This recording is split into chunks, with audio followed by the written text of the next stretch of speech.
Morning, ladies and gents. Friday and Shabbat. This weekend, two special days in the Jewish calendar. Rosh Chodesh Adar, the last day of Shabbat and the first day of the Hebrew month of Adar. And the Talmud tells us, Mishanichnes Adar Marbim B'Simcha. When the month of Adar comes in, we start increasing in joy, we increase our happiness. That is, we get ourselves into the Purim mood 2 weeks before Purim. And the question is why? What's so special about Purim? What, because the Jews were not killed? Because we were saved? That's the happiest time for the Jews? There's loads of happy occasions for the Jewish people.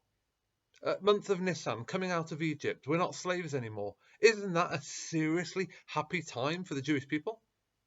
How about Iyar, when we declared the state of Israel? How about the following month, Sivan, when the Jews received the Torah? There are so many happy times for the Jewish people. The answer is simply that happiness comes when we reflect and we appreciate what we have. The point of Adar is that if you don't stop and reflect, you won't notice that anything special happened in the Purim story. There were no plagues smiting Haman, and there was no splitting sea, there were no crazy miracles, nothing seemingly so crazy. No, in Adar, we're reminded to count your blessings. Be grateful for the snow outside. Be grateful that while we're in lockdown, we can spend more time with our families. Be grateful you don't have to spend an hour traveling to school. You know, one of my rabbis used to keep a journal.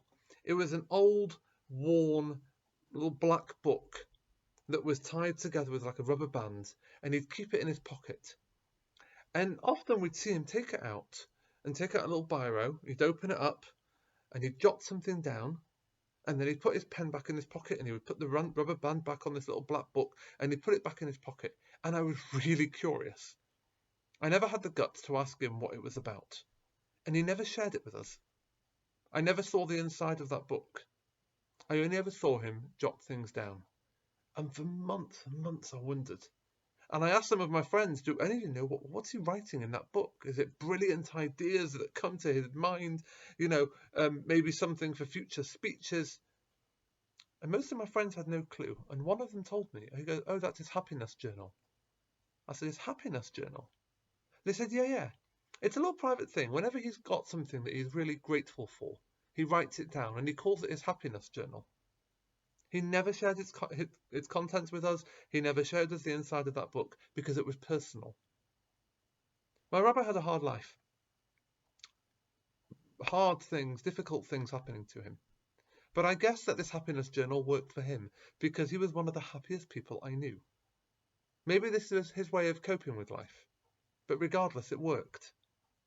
The more we count our blessings, the more grateful we are for the seemingly ordinary things that go on in our lives, the happier we will be.